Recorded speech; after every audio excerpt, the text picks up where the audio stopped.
Hello friends, welcome to our channel. மத்திய அரசு 6000 ரூபாய் 2026ஆம் ஆண்டு மார்ச் மாதம் 2000 ரூபாய் வங்கி கணக்கில் கிடைக்காதவர்களுக்கு 3 முக்கிய அப்டேட். மத்திய அரசின் 6000 ரூபாய் திட்டத்தின் மூலமாக விவசாயிகளுக்கு ஒவ்வொரு 4 மாதங்களுக்கு ஒரு முறை சமதவணையாக பிரித்து 2000 ரூபாய் வீதம் 3 தவணைகளாக மொத்தம் வருடத்திற்கு 6000 ரூபாய் வங்கி கணக்கில் செலுத்தப்படுகிறது. அவ்வாறு மார்ச் மாதம் செலுத்தப்பட்ட 2000 ரூபாய் மத்திய அரசின் 6000 ரூபாய் திட்ட பயனாளிகளுக்கு கிடைக்காதவர்கள் என்ன செய்ய வேண்டும்? குறிப்பாக 3 முக்கிய அப்டேட்டுகளை பற்றி தெரிந்து கொள்வோம். PM கிசான் திட்டத்தின் கீழ் தகுதி உள்ள விவசாயிகளுக்கு வருடத்திற்கு ரூபாய் 6000 வருமான ஆதரவு வழங்குகிறது.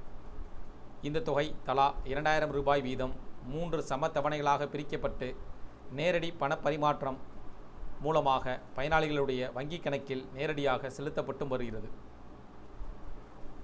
திட்டம் தொடங்கப்பட்டதிலிருந்து அரசு பல தவணைகளை வெற்றிகரமாக வழங்கியுள்ளது. இப்பொழுது 2025இல் எதிர்பார்க்கப்படும் 22வது தவணை 10 நாட்களுக்கு முன் வழங்கப்பட்டது. அதாவது 2022ஆம் ஆண்டு 25ஆம் ஆண்டு மார்ச் மாதம் இந்த ஒரு வாரங்களுக்கு குறிப்பாக 10 நாட்களுக்கு முன்பாக வழங்கப்பட்டது. தமிழ்நாட்டில் இதில் 47 லட்சம் பேருக்கு இந்த தொகை வழங்கப்பட்டுள்ளதாகவும் கூறப்படுகிறது. ஒருவேளை உங்களுக்கு இந்த தவணை தொகை கிடைக்கவில்லை என்றால் என்ன காரணத்திற்காக கிடைக்கவில்லை, அவற்றை சரி செய்வதற்கு என்ன பணிகளை செய்து முடிக்க வேண்டும், அதேபோல் இந்த 22வது தவணை கிடைக்காதவர்களுக்கு அடுத்த தவணை மொத்தமாக 4000 ரூபாய் சேர்த்து வழங்கப்படுமா என்ற எதிர்பார்ப்பும் காத்திருக்கின்றனர். அதற்கு நீங்கள் கண்டிப்பாக கீழே குறிப்பிடப்பட்டுள்ள 3 பணிகளை செய்து முடித்திருக்க வேண்டும். 3 ஆவணங்களை சரியாக வைத்திருக்க வேண்டியதும் கட்டாயம்.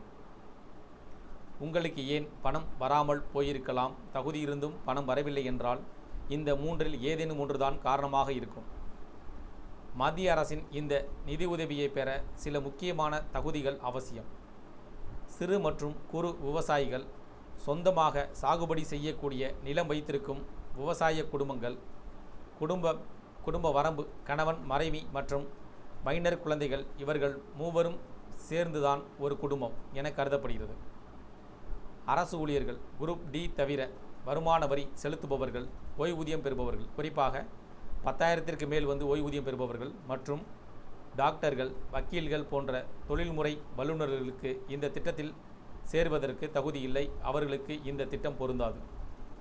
ஒருவேளை பதிவு எண் தெரியவில்லை என்றால் அங்கேயே இருக்கும் நோன் யுவர் ரெஜிஸ்ட்ரேஷன் நம்பர் மூலம் ஆதார் அல்லது மொபைல் எண்ணை பயன்படுத்தி அவற்றை கண்டறியலாம்.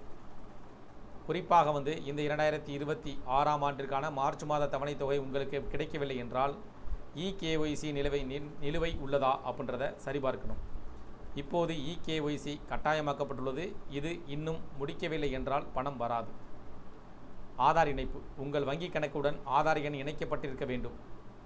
நில விவரங்கள், நில ஆவணங்கள் போர்ட்டலில் சரியாக அப்டேட் செய்யப்படாமல் இருக்கலாம். இது 3 கண்டிப்பாக சரிபார்த்திருக்க வேண்டும். அதாவது இந்த தவணை உங்களுக்கு கிடைக்கவில்லை என்றால், அதுபோல் இனி வரக்கூடிய தவணைகள் அனைத்தும் உங்களுக்கு தொடர்ந்து கிடைக்க வேண்டும் என்றால் இப்பொழுது EKYC கட்டாயமாக்கப்பட்டுள்ளது. எனவே உங்களுடைய EKYCயை சரிபார்த்து வைத்திருக்க வேண்டும். அதாவது உங்களுடைய பெயர் மற்ற ஆவணங்கள் நோன் யுவர் கஸ்டமர் மாதிரி உங்களுடைய விவரங்கள் அனைத்தும் சரியாக உள்ளதா என்பதை சரிபார்த்து வைக்க வேண்டும்.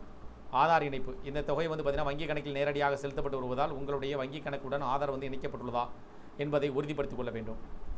நில விவரங்கள், நில ஆவணங்கள் போர்ட்டலில் சரியாக அப்டேட் செய்யப்பட்டுள்ளதா என்பதை சரிபார்த்து வைத்திருக்க வேண்டும். இந்த பணிகளை நீங்கள் செய்து முடிக்காமல் இருந்தால் இந்த தவணை தொகை வராமல் இருக்கலாம். இனி இந்த பணிகளை செய்து முடித்த பின்னர் மீண்டும் தொடர்ந்து அந்த தவணை தொகை உங்களுடைய வங்கி கணக்கில் கிடைக்கும். எனவே 6000 ரூபாய் திட்டத்தின் மூலமாக பயன்பெற்று வரக்கூடிய விவசாயிகள் இந்த பணிகளை கண்டிப்பாக செய்து முடித்திருக்க வேண்டியதும் கட்டாயம். இந்த தகவல் உங்களுக்கு பயனுள்ளதாக இருந்துச்சுன்னா இந்த வீடியோக்கு ஒரு லைக் பண்ணுங்கள். மீண்டும் இதே ஒரு பயனுள்ள தகவலை சந்திக்கலாம். நன்றி.